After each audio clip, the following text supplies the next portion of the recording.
kind of have to do what Pittsburgh did and take a shot at a veteran quarterback and trade for, possibly you have to kind of take that approach because whatever you prefer. But I'm telling you right now, with the defense, like you said, with the young guys that you have on the talent, it's a talented team. They have talented wide receivers. They got a great running back in Breece Hall. There is no excuse for that team not to develop something promising, with the quarterback position. It has been on my mind for the entire season. It's the Miami Dolphins and their quarterback issues. So here's my thought. Hey, Chris Greer, if you're not fired, find somebody that's going to be healthy under center moving forward for the team in South Florida. Miami fans have waited a long freaking time, for consistency at the quarterback position.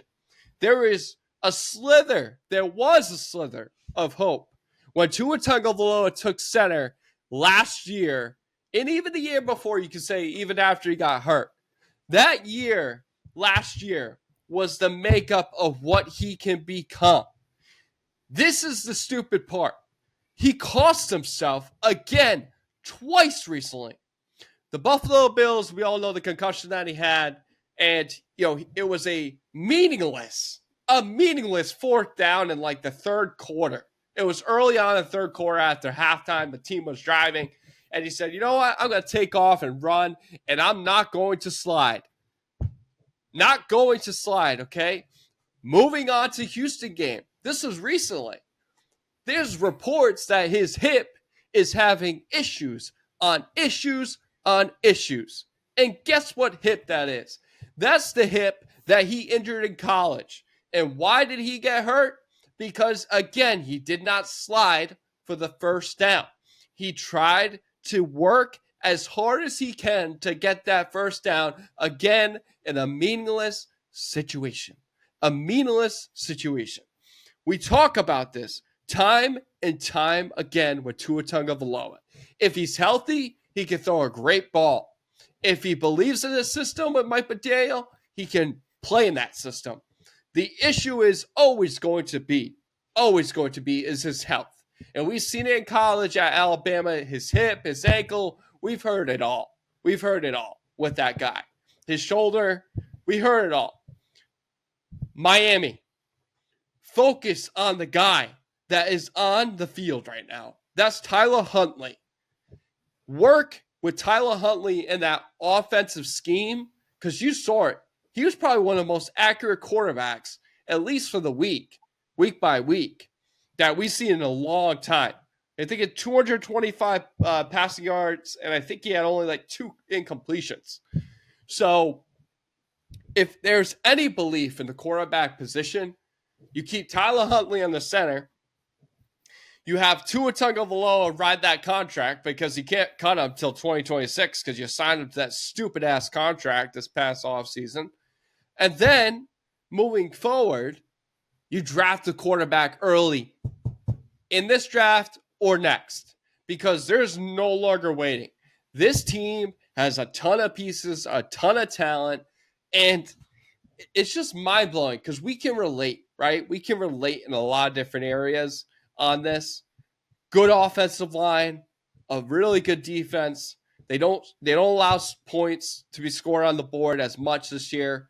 Last year, it was a travesty. But this year, I believe there's a little more consistency in that regard. And I believe that it's essential to have a guy in the most important position to be healthy and to be relied on and not to throw when he does play, not to throw the ball over and turn the ball over. 64 games in 5 seasons. 64. Can we get somebody that can at least play on the field more than, call it 11 games per season? Like, at the end of the day, you have to recognize that Tagovailoa, all you Miami fans out there, you got to recognize that he is not it. He is not. He can't stay healthy. That's just a bona fide answer, and it's going to cost him his career. And if there's any guy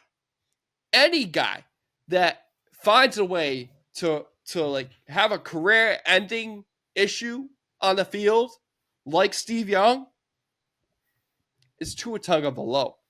This guy cannot stay healthy. He's going to hurt himself constantly, game in and game out. And the best ability is availability. And guess what? He's not available.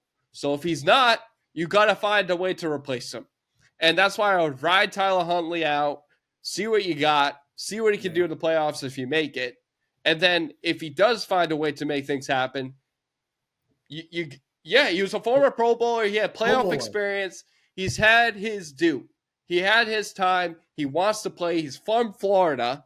He wants to play for the Miami Dolphins, and he was strong last year in a game that was a must win, and that was a great defense. Cleveland's a great defense, so you gotta believe that Miami. You gotta believe that they have some kind of plan. And the first thing I would do is cut Chris Greer loose because he is not the GM that you want to build around your team. He does stupid signings. He makes shift these stupid trades. Mike McDaniel, you got to see what you have in him for at least one more year. And guess what? If he's still under contract, which you just signed him to a contract this offseason, guess what? You can then shift him to offensive coordinator. And you can go out and get your head coach. He's going to be the most expensive offensive coordinator in all of NFL history. But you can find a way to get your head coach and find a way to have an answer at the quarterback position for years to come. Yeah. A couple of thoughts I had during that. When you were talking, so one thing with Tua, and listen, like you said, best abilities, availability. If your franchise quarterback is only taking the field like 60% of the time or 65% of the time, and you do this every year, like you're either in or out. You know, you're either jumping in the pool all the way. You can't keep doing this, tread water in the shallow end or whatever, and you're afraid to go deep. Listen, Tua's part of it too with him, I think, is his makeup, like his upbringing. Like the whole like the pride, Samoan pride, and Hawaiian warrior pride thing. Like he wants, literally, I hate to say it, die on the sword. You know what I mean? Like he's going out. He doesn't want to quit. He signed a contract. He's trying to do his best to honor it. I think there's a lot of pride involved with Tua's decisions, whether they've obviously been good or bad, and mostly has not yielded great results. If you're a Dolphin fan, or if you're even Tua's health, obviously he's putting himself at risk. I think you got to move on as well, and it's tough because obviously the contract situation. There's a lot of other factors. The other thing that, and this is a much lighter note, when you were talking about learning how to slide, it reminded me of when the Jets brought in Joe Girardi to teach Mark Sanchez how to slide because, and this wasn't because he got hurt. This is just because he kept fumbling the ball, trying to extend a play, and he never slid. And then Rex Ryan was like, Joe Girardi, you are the manager of the Yankees and you used to play. You come in and you teach Mark how to slide. And, he slid pretty well into Brandon Moore's ass on the butt fumble. I don't know why I would bring that up and do that to myself, but you learn how to slide. You're in that position, right? If you think about it, your instincts is telling you to slide. You've been through that position. You've had what was it called with the movements when he got knocked in the head and he had brain. He had a serious brain injury 3 times. So I'm sick of just like, hey, like Tua's a good quarterback. He makes the right decisions. No, he doesn't. He doesn't know how to slide. When you know how to slide as a quarterback, guess what it does too? It allows you to live on another down. And I don't think we ever talked about this either, but his interceptions are very, very high. And he, like, especially in the clutch, especially down the stretch, when you need to get field position, he turns over the ball. And the best thing you can do when you're under center and then you get crowded full of, defensive ends and linebackers, you throw the ball away. And that's something that has not been instinctive to him, just like running the football on meaningless 3rd down or 4th downs. Find a way to stay healthy And the most important thing for you is to recognize that you are the most important player on that field. And if you can't stay healthy, your team can't rely on you. And that's not a sign of a true leader. I don't care if you die on that sword. That is not what leaders do. What leaders do is availability, efficiency, leadership. That's what's going to win you games. Look at Sam Darnold in Minnesota. It's a perfect example this year. Yeah. Find a way to make things happen and stay healthy. I mean, for years, I remember growing up and you would watch Manning and Brady. They were the best at this. Every time the pocket would collapse, and obviously they weren't very fleet of foot. Never. When did you ever see them hold on to the ball too long? The ball, if the pressure was there, they knew they were going to go down. Taking a sack, they're risking obviously themselves with the getting hurt, taking a hit, as well as living to play another down. Under 2 seconds for their career in the pocket. Maybe under 3 with Peyton, but I know it's under 2 for Brady. Yeah. They were so quick at getting the ball out and just pre-snap reads, and which has a lot to do with, the offense that you guys run. It's a lot of, making the right reads and balls out quick, and you guys use a lot of motion, and you have the weapons for it. Obviously, but Jalen Waddle hasn't had the season that people expect. And you can relate to this too, and not to keep going down this road, but you can relate to this. They have talent. They have plenty of talent. And guess what? Their talent has a small gap of window relief. If they can't find a way to get a championship, Calais Campbell is having arguably one of the best defensive tackle performances, and he's begging to get a Super Bowl. He deserves it the way he works at 38 years old. And he's such a beast, and he should be out for Pro Bowl. Yeah, but no Pro Bowls for Miami. No, because they're such a bad team. But nonetheless, the issue that they have is guys that are in their prime, rely on Tua Tagovailoa to get them over the top. You cannot, as a quarterback, take that risk, take that chance. It's just not going to happen. It's just not going to happen. And I feel bad for those veterans that want an opportunity. Tyreek Hill left Kansas City. He lost 2 Super Bowls because he left Kansas City. Just ridiculous. The windows are getting smaller. Let's start balling. Let's start playing football. No, I got you. We definitely went on a few tangents there, but bringing it back. I feel like we're gonna have a little bit different ones here with we got baseball rivalry, Sox and Yanks.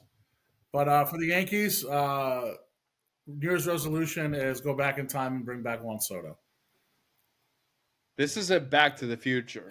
This isn't Back to the Future. Juan back. You cannot go back. Honestly, yeah. So we've got to move forward. Yeah. This is 2025. We've got to move forward. So I think the Yankees have had a really nice offseason despite that. I like a lot of the moves they've made, trading for Bellinger, trading for Devin Williams, obviously the pickup with Max Fried, free agent signing. Then they're bringing in Goldschmidt at first, which I like. But we haven't had a third baseman in a long time, probably since, I don't even want to say A-Rod, but like A-Rod, even when he was aging, produced a lot better than what we've had at third lately. And I never thought I'd be begging to see like Chase Headley back just because he was at least like a somewhat reliable-ish, like everyday starting third baseman. But there is a trade market out there for a couple of guys that I think could be a nice fit. One is former nemesis and Carlos Correa, who tormented the Yankees as a Houston Astro. We were potentially in on signing him a few offseasons ago when he was a free agent. Obviously, the Twins made the splash bringing him in. The Twins obviously have not had the type of success that they thought they would with some of their free agent spending over the last few offseasons. I think they're looking to get out of the contract. If the Yankees are willing to move a few other prospects, I think they could pull him in.